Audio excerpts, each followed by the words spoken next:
Hello everyone, today I am going to explain you the second chapter of your NCERT book Democratic Politics, and the chapter's name is Federalism.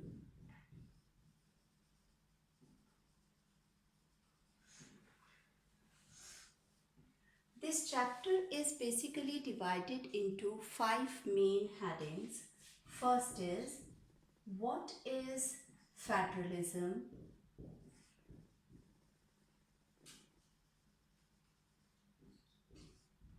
Second is features of federalism.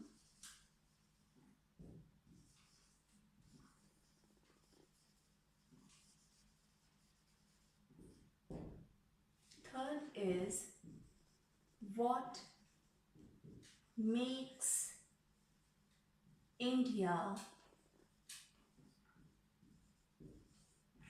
a federal country.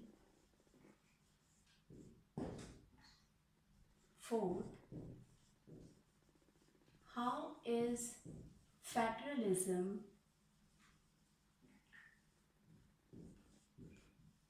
practiced in India? And fifth is decentralization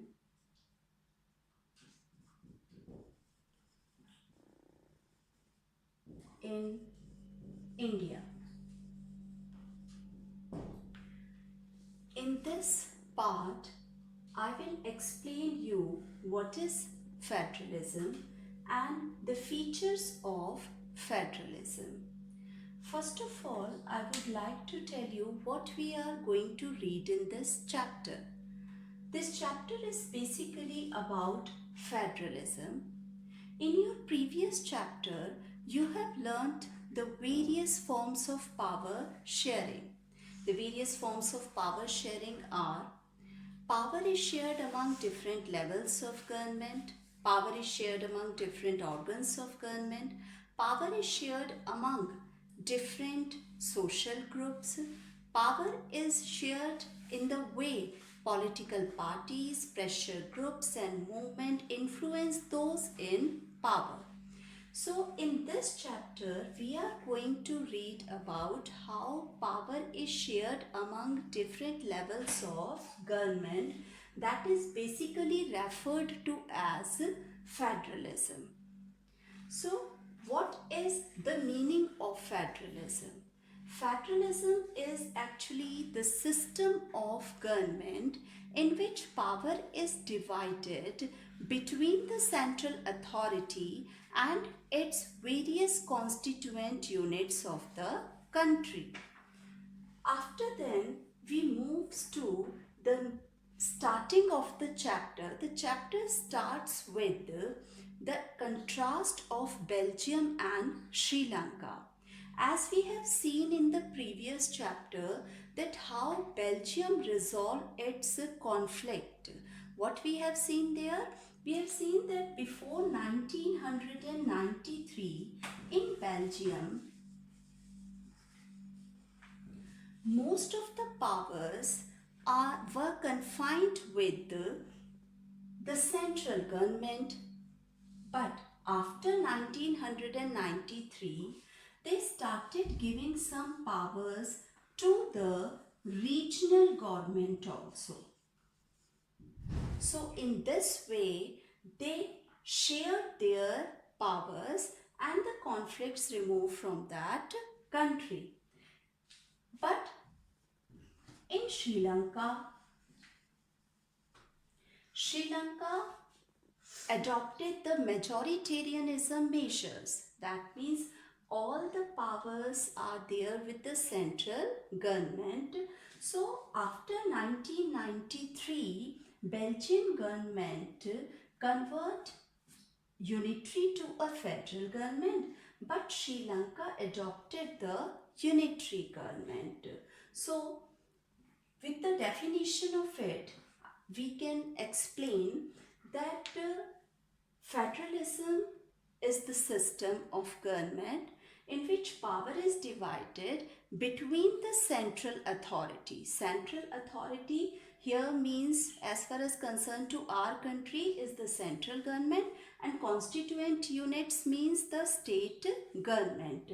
That means कि federalism में two level of government होती है.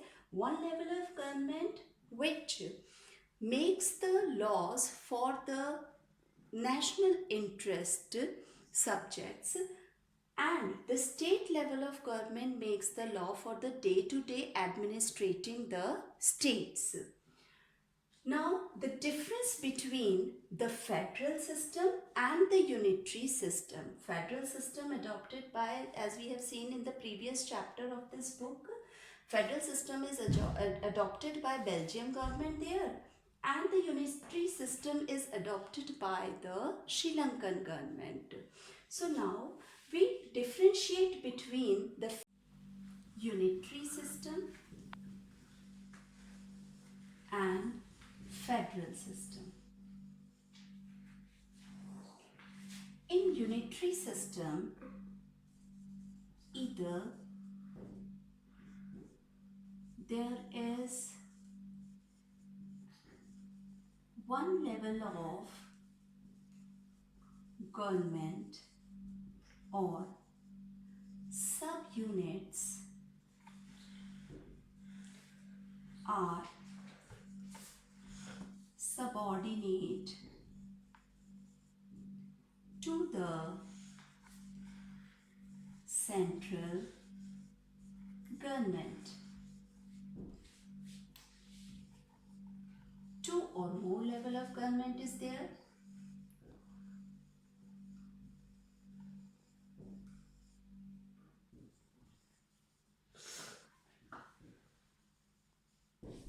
Second difference is central government can pass order to state government, and yet in federal system, central government cannot pass order to state government.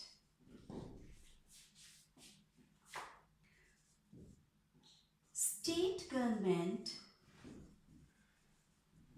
is answerable to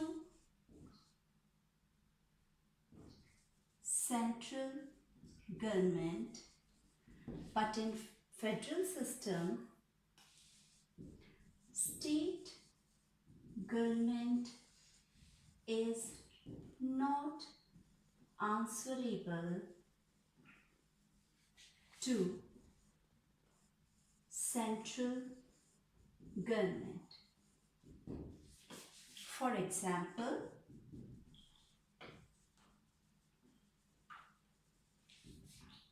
we can say Sri Lanka,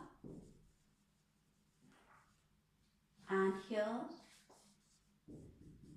for example, India and Belgium also.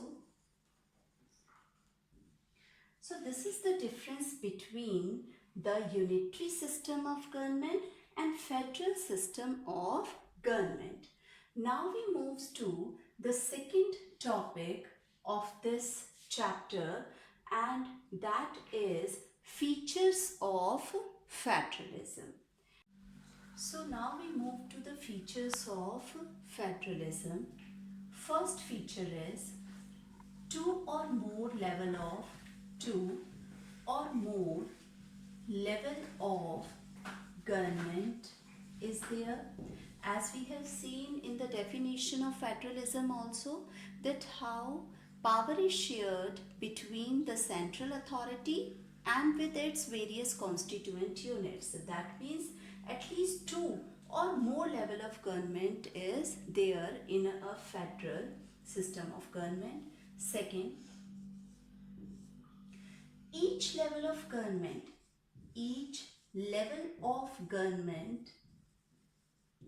govern the same citizen, but their jurisdiction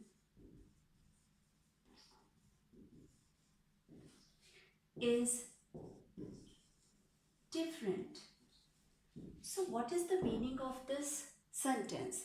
Each level of government, कि हर level जो है government का, चाहे वो state level है, चाहे वो central level है, that governs the same citizen, वो एक ही citizen को govern कर रहा होता है, but their jurisdiction is different. अब what is the meaning of this word jurisdiction? Jurisdiction means the area over which someone has a legal authority. यानी एक वो कार्य क्षेत्र अधिकार जिस पर किसी को, एक न्याय क्षेत्र अधिकार जिस पर किसी को कार्य करने का अधिकार होता है. जैसे सेंट्रल गवर्नमेंट का अपना अलग जुरिडिक्शन है, कुछ सब्जेक्ट्स हैं जिस पर वो कानून बना सकती है. इसके अलावा स्टेट गवर्नमेंट के भी कुछ अपने सब्जेक्ट्स हैं जिन पर वो कानून बना सकती है. तो वो उनका क्या है? जुरिडिक्शन है. Because jurisdiction is the area over which someone has a legal authority. Third, two or more level of government is there. Each level of government govern the same citizen, but their jurisdiction is different. And their jurisdiction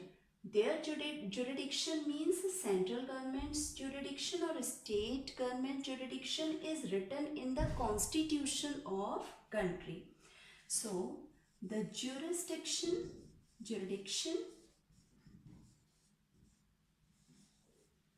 each level of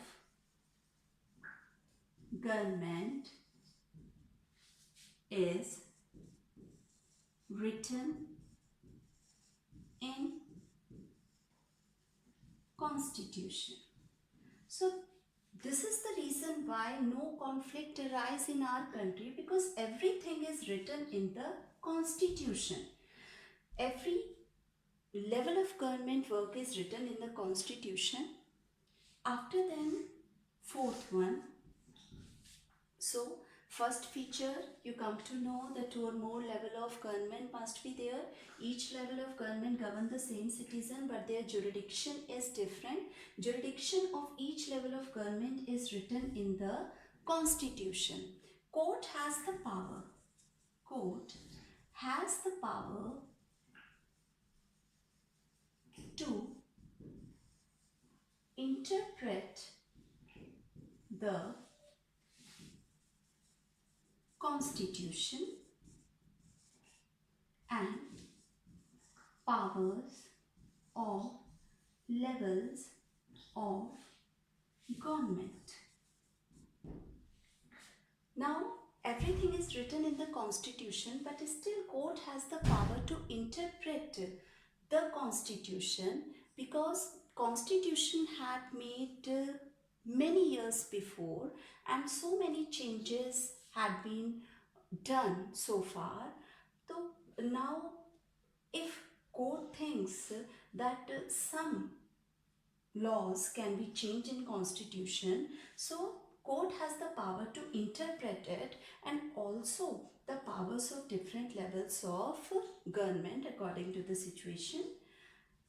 Then the fundamental provisions of the constitution. The fundamental provisions of the constitution cannot be unilaterally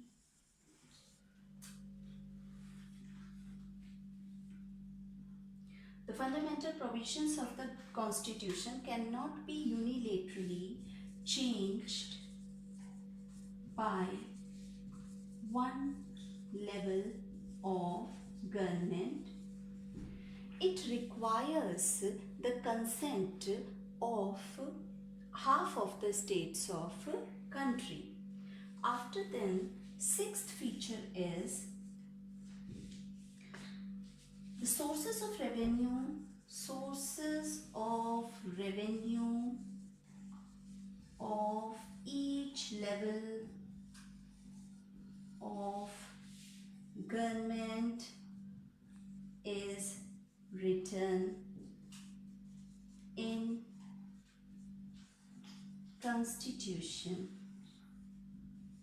And the seventh is, and the seventh one is the dual objectives.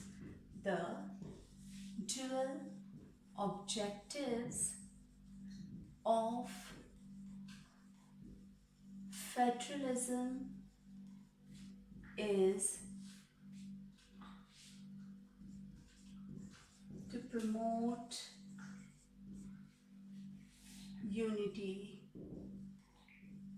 and accommodate social diversity. Now, these are the 7 features of federalism. I will explain it to you again. 2 or more level of government must be there in a federalism. Each level of government govern the same citizen, but their jurisdiction is different. The jurisdiction of each level of government is written in the constitution. Court has the power to interpret the constitution and the powers of different levels of government. The fundamental provisions of the constitution cannot be unilaterally changed by any one level of government because it requires the consent of other level of government, that means state level of government also.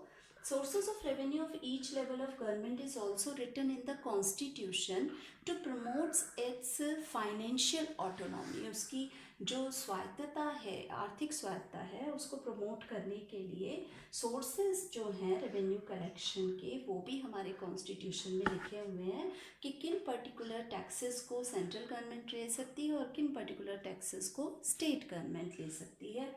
And the last one is the dual objectives of federalism is to promote unity and accommodate social diversity. So here the features of federalism has been completed.